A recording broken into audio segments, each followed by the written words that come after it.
The most prolific offensive talent in the long history of the Millersville women's lacrosse program, Sabrina Fusco shattered program records as she became one of only 2 Marauders named All-PSAC 4 times. From 2015 to 2018, Fusco set Millersville marks for goals and points in a season, career goals, and career points. She totaled at least 60 points in all 4 seasons, while no other Marauder reached that mark more than twice. Fusco finished her career with 277 points and 223 goals, breaking the records by a staggering 52 goals and points. Fusco's impact was immediate as she won the program's first PSAC Freshman of the Year award. As a senior, Fusco was unstoppable. She tallied 7 goals against Seton Hill to build her season total to 71, breaking the program's single-season scoring record. Fusco led the PSAC in goals, garnering all PSAC and IWLCA all-region first-team recognition. 2025 Hall of Fame inductee, Sabrina Fusco.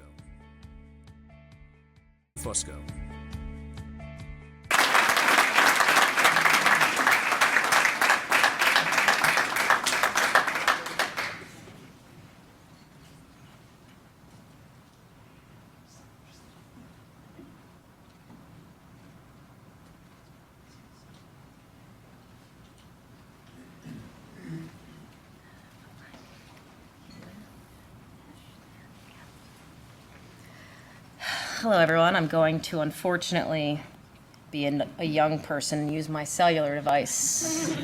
Printers in this economy? Come on. No. First, I just want to say thank you guys. Second, apologies, I do struggle with brevity. So, Thank you. You're welcome. I'm calling it out at least. No, I want to give a big thanks to Millersville, athletic department, all the staff, faculty from, the people in the dining halls, to my athletic training staff, to the coaches, to just everyone that made it possible to do what we could do.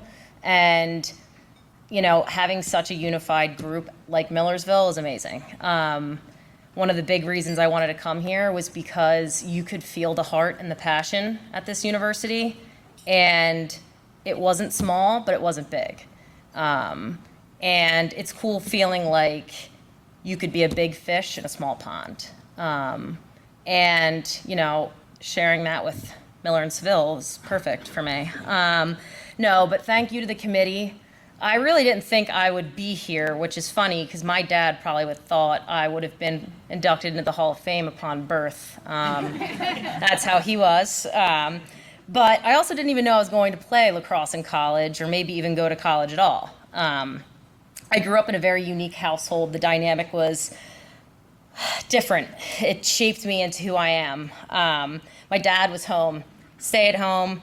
He was, biggest fan. I could have missed the easiest shot. The goalie could have been sitting down, could have gotten the perfect pass, hit off the tip of my stick. My dad would have been like, that was the other person's fault. No, Dad, that was me. Totally on me. No.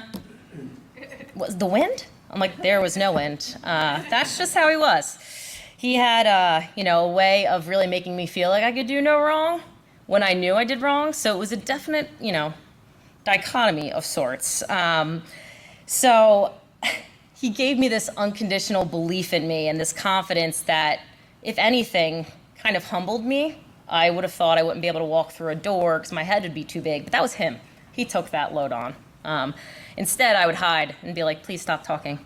Please stop saying things. And my mom, on the other hand, so she was, superwoman, breadwinner, gave my dad the ability to be able to work from home. By work from home, stay at home with my sister and I. She ran with the big dogs, took the nose, took the hits left and right, really ran her career to be so successful that I remember being like, I don't know what she does, because adult stuff, but I want to do that someday.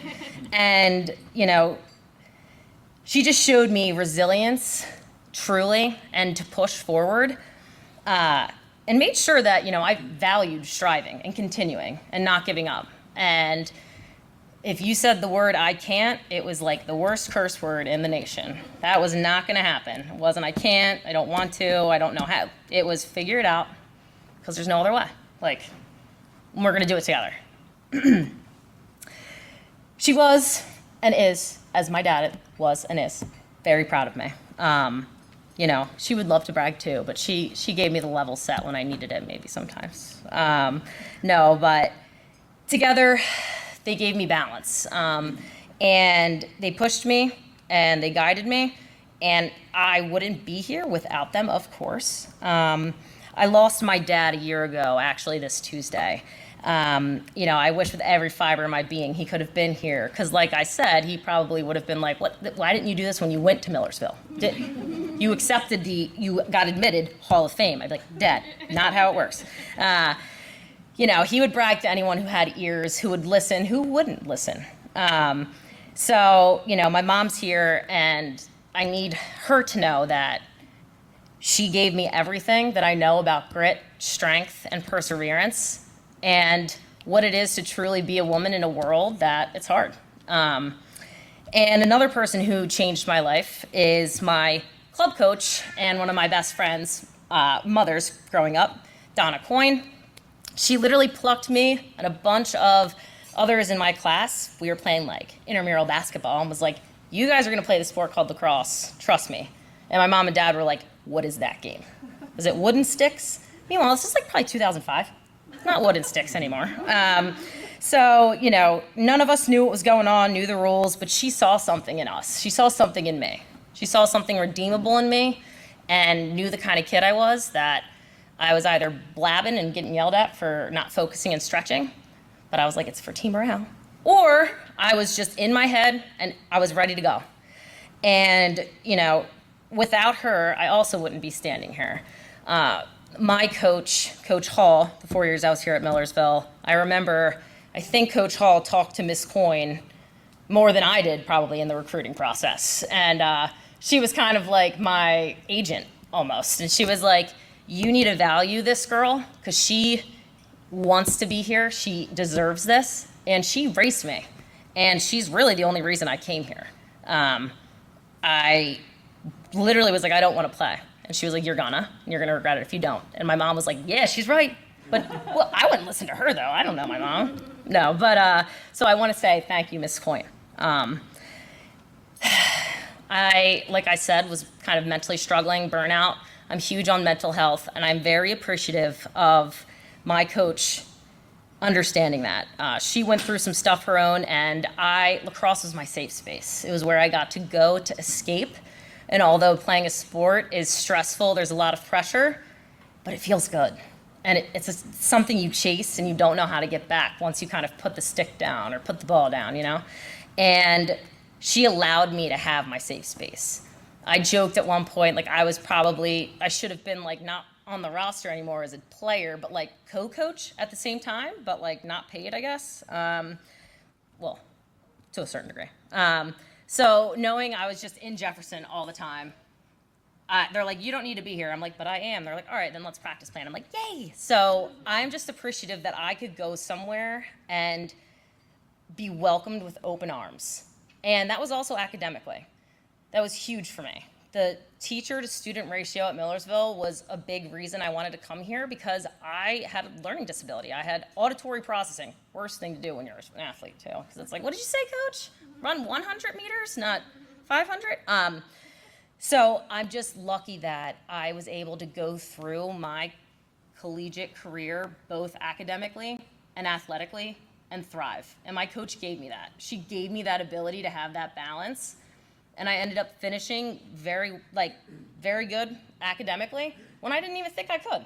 And it was that amazing balance that I was given that I am so appreciative for, that allowed me to do what I could do with my teammates. And to land the plane slowly but surely, don't worry. Looking back, I think about all of the people through my life, my teammates in college, knowing we had to fight every single day, and it was a fight internally, externally, but being there together and having the name Millersville or Ville, to the point where people didn't know where I went to school because I just kept calling it Ville. They're like, what is that? Is that a dance team? I'm like, no, it's a university. And I think, wow, how blessed am I to be around people in this room right now that the success in this room alone is just, it's like, it's energizing. And it is very humbling being here with all of you, and I could not appreciate it more. And I swear, I think if my dad was here, he would take the mic from me, and he'd be like, you're all welcome, drop it, leave. No, but appreciate everyone here. Thank you all. This is an amazing honor. And here's to having this pin and doing it with you guys. So thanks, everyone.